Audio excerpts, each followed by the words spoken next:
Women have the power to transform this world. We can end crime and violence if we all agree to do one thing: share. Let's share our wisdom, share our time, share our talents, share our finances, but most of all, let's share our love. This is the Female Solution. Join me, Naima Latif, every morning, 7 a.m. to 9 a.m. Central Standard Time, as we bring you stimulating discussions about the issues affecting our lives.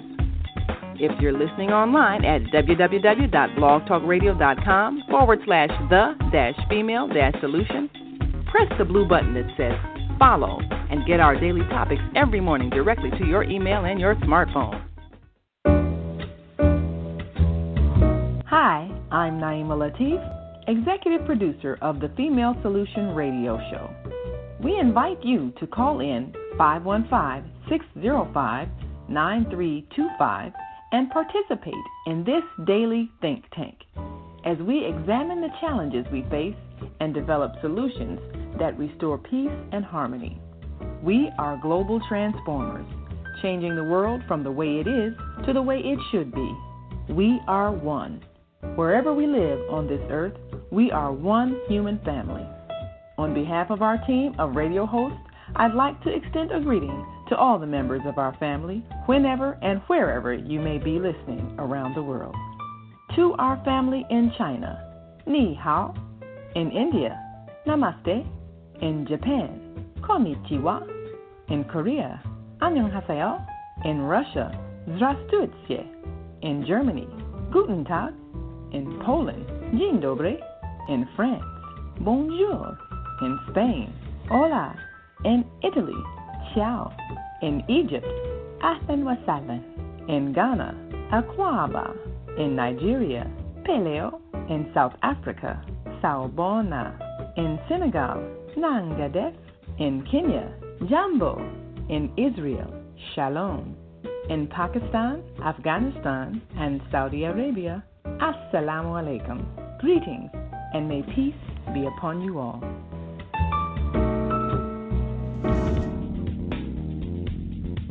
Is Monday morning a struggle to get out of bed, into the swing of things? Well, don't worry, you are not alone. Join us for thought-provoking, stimulating, and mindful conversations on Hgher Learning with ZeldaSpeaks for your Monday morning mindfulness sessions on Blog Talk Radio, The Female Solution, Mondays, 7:30 until 9 a.m. Be sure and send your ideas, thoughts, comments, and suggestions. Experience mindfulness moments with the mindfulness/stress relief coach, ZeldaSpeaks. And thanks for sharing the mindfulness moment tip of the day. Stay on purpose, stay empowered, and stay tuned to your next session of mindfulness on Hgher Learning with ZeldaSpeaks. Make it a mindful day. And thanks for listening.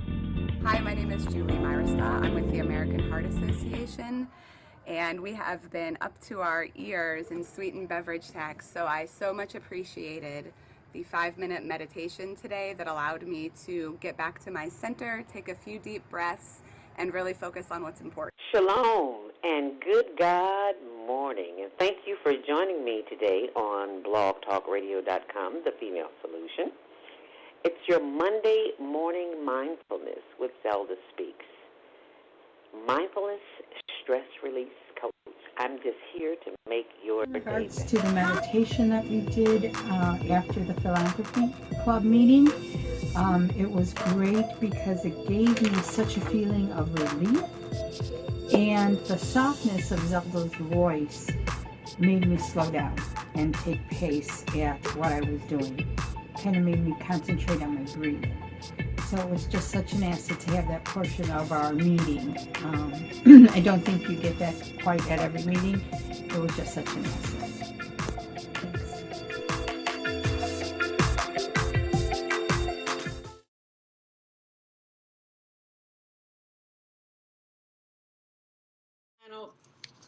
I think it is imperative that we share the information that I got offline. I'm sure it's went viral about now, but I would love for our audience to hear that. So we're going to listen to the voice of James Earl Jones through Frederick Douglas. So it's about 5 minutes, so I hope you'll enjoy this. DemocracyNow.org, the War and Peace Report. I'm Amy Goodman.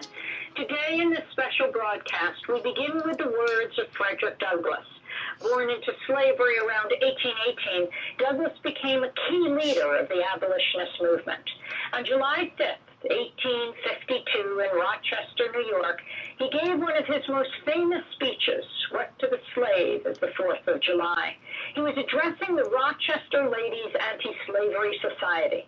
This is the actor James Earl Jones reading the historic address during a performance of Howard Zinn's Voices of a People's History of the United States. This is the late, great people's historian, Howard Zinn. Frederick Douglass, once a slave, became a brilliant and powerful leader of the anti-slavery movement. In 1852, he was asked to speak in celebration of the 4th of July. Fellow citizens, pardon me, and allow me to ask, why am I called upon to speak here today? What have I, or those I represent, to do with your national independence? Are the great principles of political freedom and of natural justice embodied in that Declaration of Independence extended to us? And am I, therefore, called upon to bring our humble offering to the national altar and to confess the benefits and express devout gratitude for the blessings resulting from your independence to us? I am not included within the pale of this glorious anniversary. Your high independence only reveals the immeasurable distance between us. The blessings in which you this day rejoice are not enjoyed in common. The rich inheritance of justice, liberty, prosperity, and independence bequeathed by your fathers is shared by you, not by me. The sunlight that brought life and healing to you has brought stripes and death to me. This 4th of July is yours, not mine. You may rejoice, I must mourn. To drag a man in fetters into the grand illuminated temple of liberty and call upon him to join you in joyous anthems or in human mockery and sacrilegious irony. Do you mean, citizens, to mock me by asking me to speak today? What to the American slave is your 4th of July? I answer, a day that reveals to him more than all other days of the year the gross injustice and cruelty to which he is a constant victim. To him, your celebration is a sham. Your boasted liberty, an unholy license, your national greatness, swelling vanity. Your sounds of rejoicing are empty and heartless, your denunciation of tyrants, brass-fronted impudence. Your shouts of liberty and equality, hollow mockery. Your prayers and hymns, your sermons and thanksgivings, with all your religious parade and solemnity, are to him mere bombast, fraud, deception, impiety, and hypocrisy, a thin veil to cover up crimes that would disgrace a nation of savages. There's not a nation of the earth guilty of practices more shocking and bloody than are the people of these United States at this very hour. At a time like this, scorching irony, not convincing argument, is needed. Oh, had I the ability and could reach the nation's ear, I would today pour forth a fiery stream of biting ridicule, blasting reproach, withering sarcasm, and stern rebuke. For it is not light that is needed, but fire. It is not the gentle shower, but thunder. We need the storm, the whirlwind, the earthquake. The feeling of the nation must be quickened. The conscience of the nation must be aroused. The propriety of the nation must be startled. The hypocrisy of the nation must be exposed, and the crimes against God and man must be proclaimed and denounced. That was James Earl Jones reading the words of Frederick Douglass. Can you believe that? Hundreds of years later, that was James Earl Jones and the words of Frederick Douglass, his speech on independence. What are your thoughts? 515-605-9325. Press 1 to speak. Go ahead, Lionel. It reminds me of a play that we did under We Never Wanted to Be Muhammad called The Truth Will Set You Free, in which I played the role of Frederick Douglass. Oh, wow. Some of the excerpts from that speech were included in that presentation I made. Interesting that you pull that up. Because it is a very, very moving speech. He was a very powerful and courageous orator, one of my heroes. He is a hero for many, and it really saddens me to see on the news this morning where one of the statues, I don't know if it was in Chicago or somewhere else, where they beheaded the statue of Frederick Douglass. And it just goes to show that hatred and ignorance is still alive in this country because of acts like that. I mean, yeah, people are angry and they're expressing their anger without any consideration for the consequences. And I don't think it's a good idea for us to be tearing down these other statues as well, because tearing down the statue is not the issue. You know, the issue is how they got up there in the first place, right? And how we can change the mindset. You don't change the mindset before you take down the statue. Right. The statue is not the problem. The problem is the mindset that made heroes out of these people in the first place, and whether or not they truly are heroes, whether or not they truly are worthy of respect. And so I think it's important for us to get a grip. Real leadership requires that people think through what they're doing and not just react like a mob of angry, emotional people. We have to think through these problems. These problems didn't come into being just by emotionalism.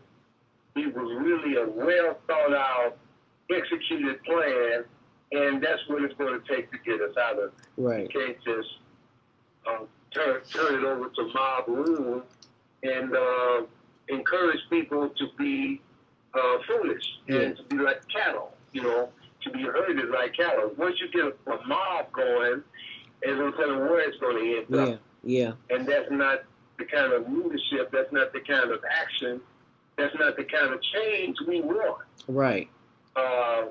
And anybody who's encouraging that is not doing the right thing. I also want to point out what brother, in terms of what the brother was saying about the Elijah Muhammad and Master Farad Muhammad, all that. I mean, the reality of the religion of Islam did not start with Elijah Muhammad and Farad Muhammad in 1930. And where it deviates from what was originally established, anything that deviates from what was originally established by the first Muhammad who received the Holy Quran is not something that I advocate, is not something that I encourage people to participate in. I think that when you put what Prophet Muhammad did 1,400 years ago when he received the Holy Quran in Arabia, pales everything in comparison that has come since then that claims to represent Islam. And all you have to do is study. The comparison is not complicated. If you look at what Prophet Muhammad established 1,400 years ago, in a period of 23 years, he changed the world and established the religion as it should be established. All of the ideals, the doctrines, the teachings are there. He established a complete government in which he saw to it that what he established would be indelibly written on the pages of history. So anything that deviates from that is not Islam. It's not representative of what Muhammad taught. And by virtue of the fact that it has not accomplished anything close to what he established makes it null and void as a comparison. And you point out the fact. So I think that's important for people. I think it's important as well because, I mean, there's no way that things will change on a global basis as it relates to this until we all make the decision that we can't be followers. We have to become independent thinkers. You can follow the truth. There you go. Right. There you go. To follow what is in your best interest, what speaks to your particular problem, what speaks to your particular vanity, that exalts you as your particular group. That is not what's in our best interest. You know, that's where white supremacy came from. People advocating for their own shallow, narrow interests and not the interests of humanity, not even the interests of God, because God is not interested in your particular group. So, as we said on a number of other occasions, the idea of white supremacy, God's chosen people, master race, all of those ideas are consistently vain. They're consistently narrow. They're consistently polarizing in the sense that they reject or exalt one group over another. And that is not a recipe for human salvation. Right. And that's what we need. Yeah. We need something that's going to speak to the humanity and the elevation of our humanity as a whole, not any one particular race or group or ethnic identity. And we all have to breathe the same air, so we may as well get along. Because it can if we stop being vain. Right. Vanity is what makes it difficult. If you see you are God's chosen people, you automatically put yourself above me. Yes. And I ain't going for that. Right. I ain't going for that. And if we say that the black man is God, and that the black man is the only human being that deserves to be recognized, that's not going to work either. No. Everybody going to accept that. And I don't think that, and I know that that's not what Prophet Muhammad taught. That's not what the religion of Islam has established on. And so anybody who claims to represent Islam, who don't represent what Prophet Muhammad taught, is, in my opinion, a liar.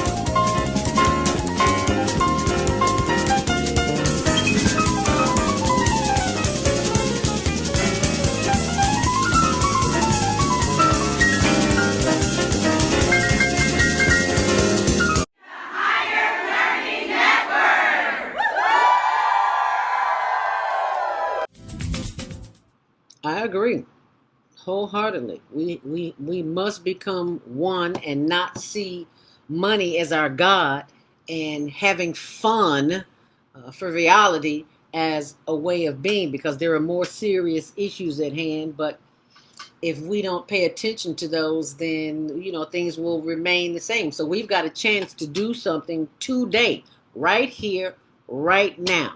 And the question is, what will you do?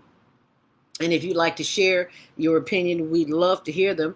We're listening to Brother Lionel Abdul Haaque of Community Cultivations right here on the Female Solution. We'll be here with you until the 9 o'clock hour. And coming up at 9 o'clock, we will be discussing, and after the show, we'll be talking about finances for your family and your business as well. If you'd like to join the conversation, we'd love to have you. 515-605-9325. Press 1 to speak as we go back to the phone lines. You've got to press 1 to speak. Area code 442. You are live on the Female Solution, Grand Rising. Hi, good afternoon. This is Jana in London. Grand Rising, Jana from London. Yes. Thank you so much for calling in. Welcome to the U.S. It's my pleasure because I really want to listen to this show, and I've been listening for a little while because we're talking about why do we celebrate the 4th of July, and I thought, yeah, that's very, very relevant. So thank you for doing the show. This topic is so important. And thank us. Jana, for ladies and gentlemen who don't know who Jana is our Saturday morning host. Is that the second or third, fourth Saturday in the month, Jana? First Saturday of the month. First. I'm not here on the Female Solution, yeah. Yes, and I was talking about you this morning, how you had the information on the show is global. It's so much information.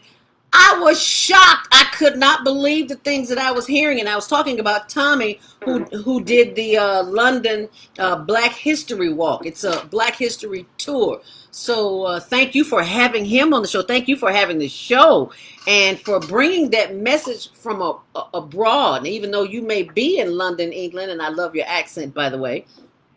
Very kind. I really good as well. Oh, wow. Well, thank you. This is a global conversation, and we need to be looking at life from a global perspective. All over the world, right? We speak in all different accents. We speak in all different languages. We're all over the world, but a lot of us are confronting the same issues. And that's why we need to talk to each other. Yes. And listen to each other. And I was listening to the brother, sorry, I've forgotten your name already, but I was listening to what you were saying about the fact that we need to work together. It's so important. It's so important. I had a caller on my show on Saturday, and he said, oh, but, you know, we need to use guns in order to resolve peace. And there's just so many things wrong with that argument. So I had that call another time. You know, guns are used to harm living beings, right? People and animals. That's the point of a gun. It's not, or any weapon. It's to harm people. Yes. So I completely get that. But, yes. I wanted to call in today particularly to say one of the things I've learned, and the more we study our history, the more we learn. I have learned that the same methods they used to kill off the so-called American Indians, they used the same methods in Africa. When they colonized Africa towards the end of the 19th century, they used the exact same method. Wow. And in fact, Teddy Roosevelt was in Kenya towards the beginning of the 20th century, and he said the same people who did well in the old West are the same people who are going to do well here. So what does that tell you? What does that tell you? It's the same agenda, same message, so why are we celebrating it? That is powerful. Go ahead, Lionel. Well, I celebrate the idea of independence. Absolutely. We're all interdependent. Yes. That's right, we are. But you see, Independence Day, as you know, is about getting independence from Britain. But what happened after we gained independence from Britain? Our people were enslaved. Right? The Indians were turned off, their land was stolen, lives were turned back. It's the same thing that was done in Africa. So what do we celebrate? To me, Independence Day is about barbecue, about meeting up with somebody and having a nice time. I'm all in favor of that, but we also have to look at our history and does it really accord with celebrating the 4th of July? What do you think? You know, we're certainly not independent. I mean, we still carry our slave master's name. for the most part. We still follow the standard of beauty that they established. The whole idea of makeup and straight hair, short skirts, and knitting and tight clothes. These things have really what has enslaved us. It's the value system, it's the vainglorious ideology that focuses on sensation, S-I-N, as opposed to S-E-N, or the gratification of the spirit, the soul. We have been misled from a human perspective of life to a animalistic, materialistic vision of life. And that's what we've been pursuing. As animals, when 12 years of slaves, we were treated as objects. 12 years of slaves was Objects, yes. on TV over here the other day, and I was watching just a little bit of it. And it's very disturbing that basically you took someone who's a human being, and you kept saying, I'm a free man, and then let him know that he's not a free man, he's an object. And his only purpose was to make money for the slave owner, right? And that's our history. That is our history. So when we celebrate the 4th of July, like I said, I'm always telling people, you up with the family and friends, having a nice barbecue, all that kind of thing. But we also need to remember what it really stands for. It's not independence for us. It's the independence from Britain. It's not independence for us. Independence from Britain, not necessarily us. And that is the voice of Jana.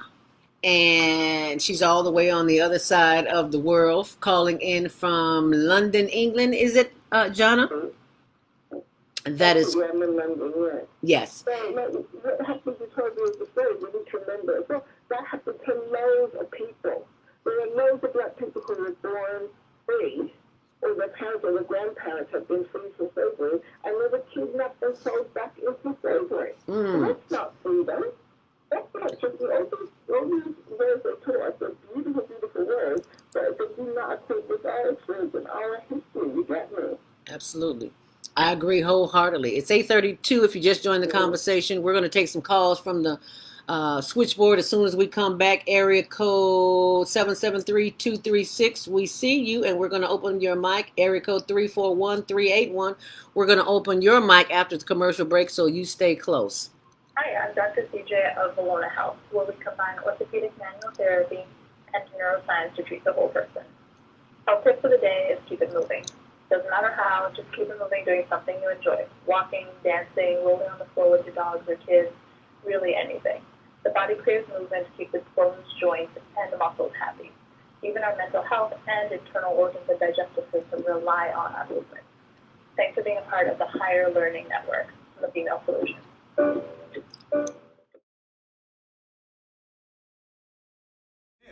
And thank you, the viewer, for watching. And we'll see you Tuesdays at 6, Wednesdays at 1 on the Hgher Learning Network with who other than Snoop Dogg. And you better get your education on, because ain't nothing like education. The more you know, the more you go. Understand that. Because if you knew better, you do better. I wouldn't be nothing without education. So remember this, Hgher Learning. Get you some education. All right, then.